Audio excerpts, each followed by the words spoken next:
2024 లేదా 25లో డిగ్రీ లేదా బీటెక్ చదివారా? సాఫ్ట్‌వేర్ జాబ్ కోసం ఎదురు చూస్తున్నారా? అయితే కోడ్‌జ్ఞాన్ 100 డేస్ కోర్సులో చేరండి. జాబ్ సాధించండి. ఒకే ఒక మండలం 5 గ్రామ పంచాయతీలు 7 గ్రామాలు దాదాపు 10,665 మంది ఓటర్ 150కి పైగా బైండోవర్ కేసు 600 మందికి పైగా పోలీసుల భద్రత ఇవన్నీ ఇంటే ఆశ్చర్యంగా ఉంది కదా. ఒక మండలానికి జరుగుతున్న ఎలక్షన్ లో జరుగుతున్నటువంటి కసరత్తుకు సంబంధించిన స్టాటిస్టిక్స్ ఇవి. అది ఎక్కడో కాదు, పులివెందుల నియోజకవర్గం పులివెందుల మండలానికి జరుగుతున్న ఉప ఎన్నికలకు సంబంధించి ఇప్పటి వరకు ప్రచారంలో 2 పార్టీలు హోరెత్తిస్తున్నాయి. అక్కడ డూ ఆర్ డై అన్నట్లుగా 2 పార్టీలు చాలా ప్రతిష్టాత్మకంగా ఈ ఎన్నికను తీసుకోవడంతో పల్లెలో కూడా ఒక పండగ వాతావరణం కనిపిస్తుంది. ఎక్కడ చూసినా కూడా ఎన్నికల జాతరను తలపిస్తున్నాయి. మీకు ఇది అర్థం కావాలంటే ఒకే ఒక పాయింట్ లో చెప్తా. మొత్తం పులివెందుల మండలంలో ఉన్న ఓటర్లు 10,661 మంది. కానీ ప్రతిరోజు 10,000 మంది 2 పార్టీల తరపున పార్టీ కార్యకర్తలు ప్రచారంలో పాల్గొంటూ ఉన్నారంటే అర్థం చేసుకోవచ్చు మీరే. బయట నుంచి ఎంతగా నాయకులు కార్యకర్తలు వచ్చి పులివెందుల మండలంలో ఆయా పార్టీల తరపున ప్రచారం చేస్తూ ఉన్నారో దీన్ని బట్టి మనకు స్పష్టంగా అర్థమవుతుంది. ఒక్కొక్క పార్టీ తరపున ఒక్క రోజులో అన్ని గ్రామాల్లో కలిపి 5,000 మంది దాకా ప్రచారంలో పాల్గొంటూ ఉన్నారు. ఎక్కడ చూసినా కూడా గుంపులుగా వస్తూ ఉన్నారు. డోర్ టు డోర్ క్యాంపెయిన్ చేస్తున్నారు. కొన్ని చోట్ల వినోదాలు ఏర్పాటు చేస్తున్నారు. మరికొన్ని చోట్ల కుల సంఘాల మీటింగులు పెడుతూ ఉన్నారు. ఒక జనరల్ ఎలక్షన్ కు ఒక నియోజకవర్గానికి జరుగుతున్నటువంటి ఉప ఎన్నికకు చేసినంత కసరత్తు కంటే ఇంకా ఎక్కువ కసరత్తు ఇప్పుడు అక్కడ జరుగుతూ ఉంది. కాకపోతే టీడీపీ ఎప్పుడైతే పోటీ పెట్టాలి అని నిర్ణయించుకున్నదో ఆ రోజు నుంచి కూడా పులివెందుల జెడ్పీటీసీ ఉప ఎన్నిక రసవత్రంగా మారబోతుందని అందరూ ఊహించారు. కాకపోతే ఊహించిన దానికంటే కూడా ఇప్పుడు ఇంకా ఎక్కువగా అక్కడ ప్రచారం జరుగుతూ ఉంది. 2 పార్టీలు భారీగా నాయకులను కార్యకర్తలను మోహరించారు. వేలాది వాహనాలు ఇక్కడ చూసినా కూడా పులివెందుల్లో హల్చల్ చేస్తూ ఉన్నాయి. పార్టీల జెండాలు మైకులు పాటలతో హోరెత్తిస్తూ ఉన్నారు. మరో 2 రోజులు మాత్రమే సమయం ఉండడంతో ప్రచార హోరు మరింతగా పెరిగింది.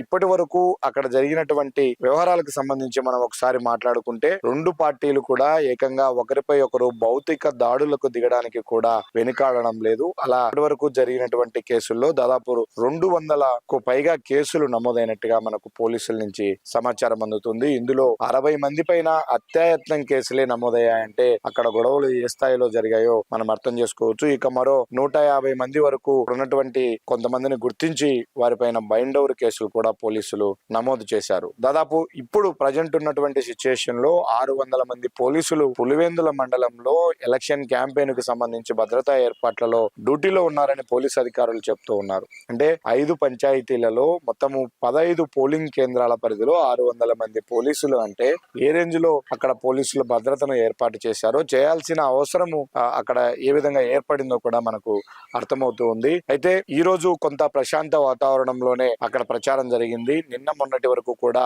ఎక్కడ పడితే అక్కడ అలజడులు చెలరేగుతూ వచ్చాయి, గొడవలు జరుగుతూ వచ్చాయి, దాడులు జరుగుతూ వచ్చాయి. కాకపోతే పోలీసులు పూర్తి స్థాయిలో నిఘా పెట్టడంతో పాటు ఎక్కడా కూడా అనుమతి లేకుండా ప్రచారం చేయకూడదని నిబంధనను గట్టిగా ఫాలో అవుతూ ఉన్నారు. మరోవైపు పోలీసుల భద్రతను కూడా పెంచడంతో సైలెంట్ గా 2 పార్టీల నాయకులు చేస్తూ ఉన్నారు. అయితే ఇక్కడ పార్టీలు అనుసరిస్తున్నటువంటి వ్యూహాల గురించి మనం ఒకసారి మాట్లాడుకుంటే టీడీపీ అధికార పార్టీ పక్కా వ్యూహంతో ముందుకెళ్తున్నట్టుగా మనకు తెలుస్తుంది. ఇప్పటికే ఆ పార్టీకి సంబంధించినటువంటి స్ట్రాటజిస్టులు కూడా పులివెందుల్లో మకాం వేశారు. మొత్తం వాళ్ళ కనుసన్నల్లోనే ప్రచారము, నాయకులు ఏ ఊరికి ఎవరు వెళ్ళాలి, ఏం మాట్లాడాలి, ఏ లీడర్లను కలవాలి, ఏ సామాజిక వర్గం ప్రజలతో మీటింగ్ ఏర్పాటు చేయాలి అనే అంత డైరెక్షన్ మొత్తం కూడా స్ట్రాటజిస్టులు డిసైడ్ చేస్తూ ఉన్నారు. టీడీపీ పార్టీ తరపున 4,000 ఓట్లు ఫిక్స్డ్ ఓట్లు టీడీపీకి బుక్ చేసుకోవాలి ముందే అన్నది టీడీపీ వ్యూహంగా కనిపిస్తోంది. అంటే మొత్తం 10,661 ఓట్లు అయితే 4,000 ఓట్లు అంటే దాదాపు 42% వరకు ఓట్లను ఫిక్స్డ్ ఓట్లను మనం రెడీ చేసుకోవాలా అన్నది టీడీపీ ఆ వ్యూహాన్ని ఆ టార్గెట్ ను పెట్టుకొని ముందుకెళ్తుంది.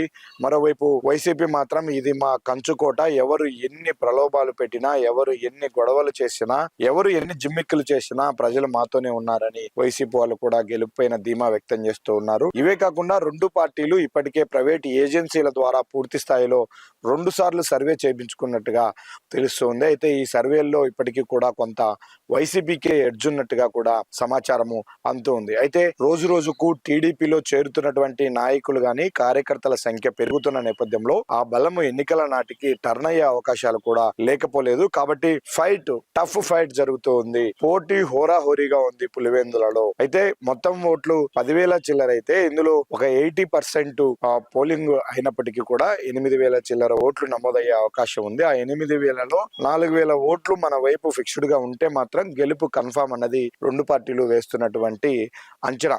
దానికి సంబంధించి వాళ్ళ ప్రచారాలు గాని ఇప్పటికే డబ్బులు డిస్ట్రిబ్యూషన్ కానీ వాటన్నిటికీ కూడా ప్లాన్ చేసుకున్నట్టుగా కూడా మనకు సమాచారం అందుతుంది. ఇక ఓటు కాస్ట్ విషయానికి వస్తే ఓటు రేటు భారీగానే పలుకుతూ ఉంది. ఇంత హోరాహోరీగా జరుగుతున్నటువంటి ఈ పోటీలో ఒక్కొక్క ఓటు వేలంపాట జరిగితే ఏ విధంగా ఓటు రేటు పెరుగుతుందో అలా పెరుగుతూ పోతూ ఉంది. 3,000 నుంచి ప్రారంభమైనటువంటి ఓటు రేటు ఈ రోటికి 5,000కు చేరుకుంది. ఇక ఈ పోటీ మరింత టఫ్ అయితే మాత్రం ఖచ్చితంగా అది ఇంకా పెరిగే అవకాశాలు కూడా కనిపిస్తున్నాయి. అయితే ఎలక్షన్స్ లో ఇలాంటి ప్రలోభాలకు నివారించడానికి అధికారులు అన్ని రకాలుగా చర్యలు తీసుకుంటున్నప్పటికీ అవి ఎక్కడా కూడా ఆగే పరిస్థితి ఉండదు. పొలిటికల్ పార్టీలకు కొంత నెట్వర్క్ ఉంటుంది. వాళ్ళు మూడో కంటికి తెలియకుండా ఈ వ్యవహారాలన్నీ కూడా నడిపిస్తారు. ఇప్పుడు పులివెందుల్లో జరుగుతున్నటువంటి ఎన్నికలు కూడా అందుకు అతీతం ఏమీ కాదు. అక్కడ మద్యం డబ్బులు ఇప్పటికే ఏర్లై పారుతోంది. ఎలక్షన్ నాటికి ఆ ఓటు రేటు ఎంతకు చేరుతుందన్నది కూడా మనం ఇప్పుడే ఎక్స్పెక్ట్ చేయలేని పరిస్థితి. అయితే గొడవల విషయంలో మాత్రం కొంత ఆచితూచి వ్యవహరిస్తున్నారు. ఇప్పుడు అక్కడ ఉన్నటువంటి రెండు పార్టీలు. పోలీసులు చాలా స్ట్రిక్ట్ గా ఉన్నారు. ఏ మాత్రం దాడికి ప్రయత్నించినా నేరుగా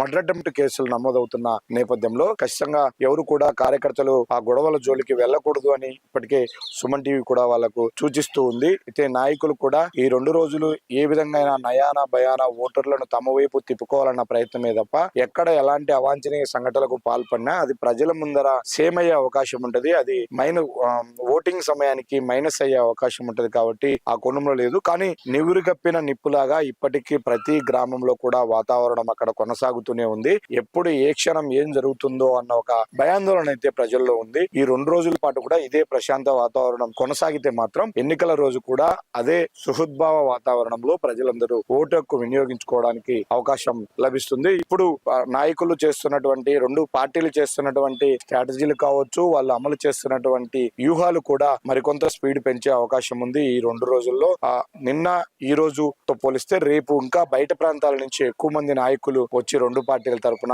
క్యాంపెయిన్ చేసే అవకాశాలు కనిపిస్తున్నాయి.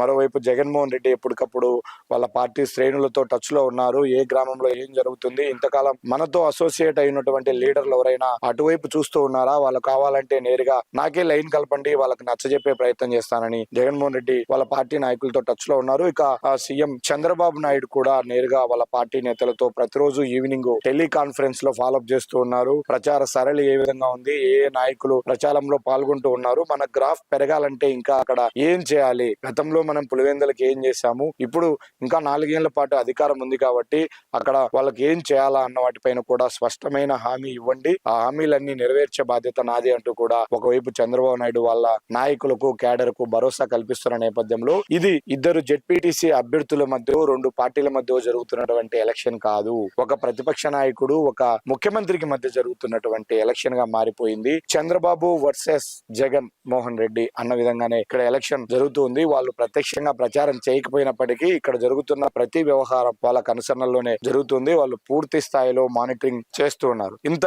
ప్రతిష్టాత్మకంగా జరుగుతున్నటువంటి ఈ ఎన్నికల్లో ఎవరు గెలవబోతున్నారో తెలియాలంటే మరికొన్ని రోజులు ఆగాల్సిందే. వీడియో జర్నలిస్ట్ సాగర్ తో సుదర్శన్ రెడ్డి, సుమన్ టీవీ, కడప. సుమన్ టీవీలో మీ పర్సనల్ అండ్ బిజినెస్ ప్రమోషన్స్ కోసం కింది నెంబర్ కి కాంటాక్ట్ చేయండి.